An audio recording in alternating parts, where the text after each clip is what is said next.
With that down and out of the way, let's move on to the fifth and final main topic today. And our fifth and final main topic today gets submitted to us by Vassal Y, who writes, "Hey John, help me understand something. You don't like the prequels. You're not a big fan of Clone Wars. You really don't like Rise of Skywalker. And even though you like the other Disney Star Wars movies, you always say they rank well below the original trilogy.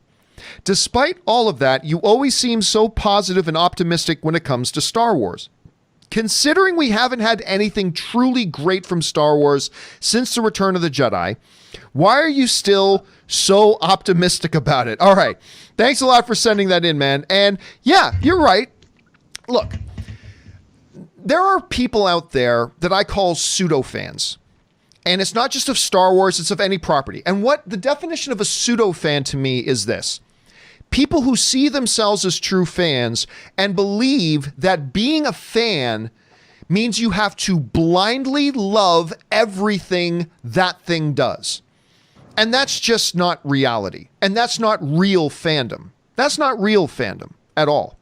I mean, if you just naturally do love everything that a property does, hey, more power to you. That's great. But this notion that you're supposed to love, if you say you're a fan of something, you got to love everything that something does. Oh, that's just ignorant. That's just ignorant. Like, I know my wife loves me, not because she thinks everything about me is perfect, but because she recognizes the things in me that are far from perfect and loves me anyway. That's love, ladies and gentlemen, when she recognizes the imperfections in me and loves me anyway. She doesn't pretend like the imperfections in me aren't there. She doesn't pretend like the imperfections in me don't exist. She knows they're there. She acknowledges that they're there, and she loves me anyway. There's a lesson to be learned there about fandom. It's true of sports fandom. I often talk about how movie fandom is a little bit younger than sports fandom. But like, I am a lifelong, I don't talk about hockey a lot because I know a lot of you guys don't watch hockey, but I am a bleed blue and white Toronto Maple Leafs fan. The Toronto Maple Leafs suck. All right?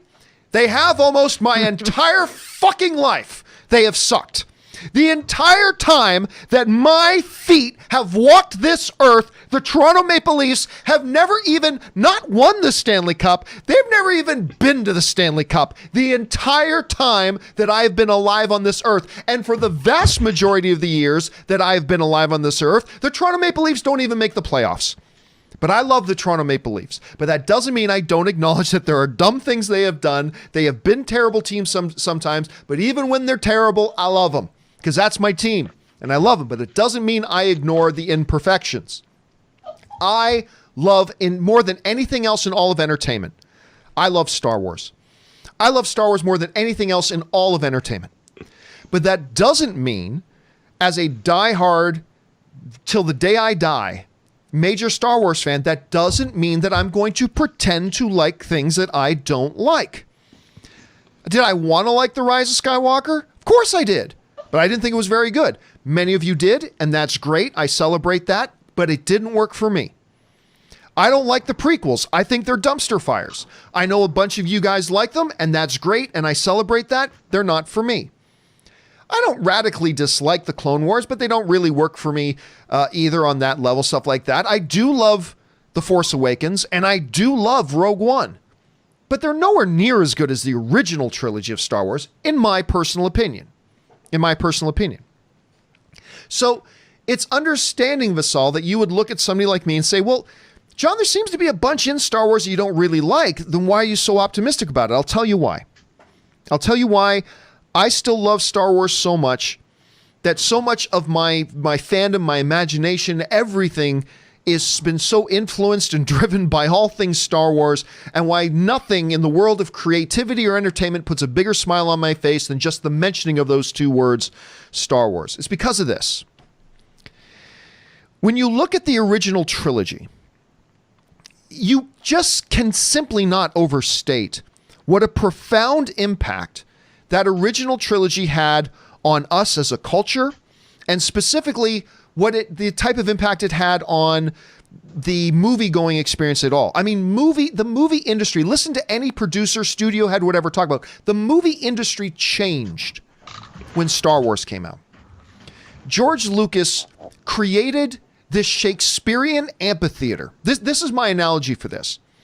George Lucas created this incredible Shakespearean amphitheater to me.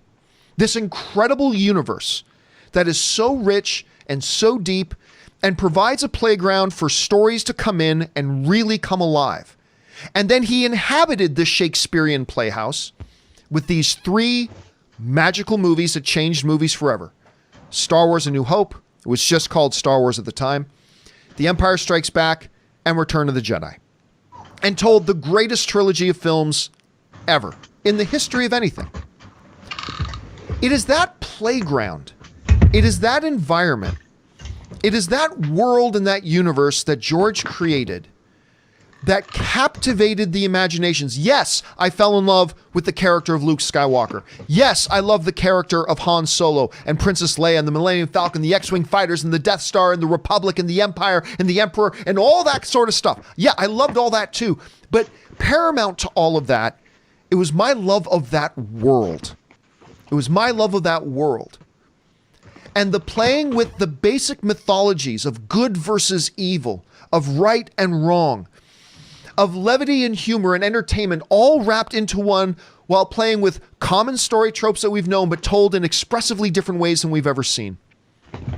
It is that world of Star Wars that inspired me to fall in love with the movies. It is, I've told this story before, guys, Star Wars is my earliest childhood memory. I remember my mom watching Star Wars with me, and I don't remember anything else for like 5 years after that, but I remember that. I remember my aunt Pina taking me to go see Empire Strikes Back.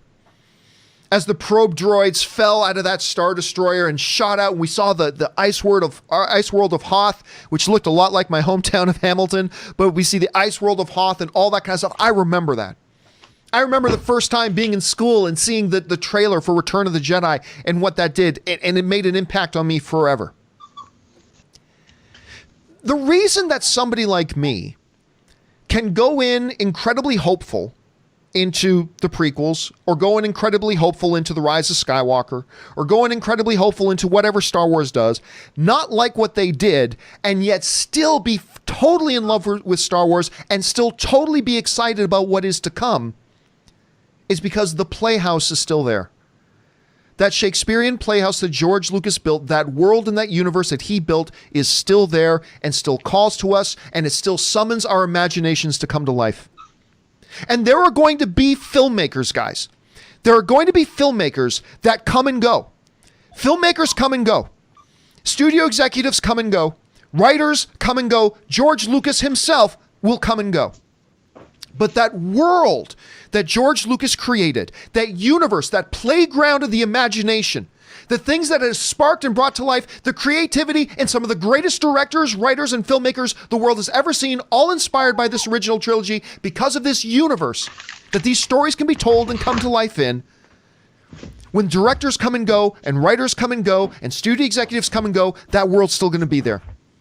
And then other directors will come in, and other writers will come in, and other producers will come in, and other studio executives will come in, and they'll take their shot at getting on that Shakespearean play that George Lucas crafted so many years ago, and they'll tell their story within that world.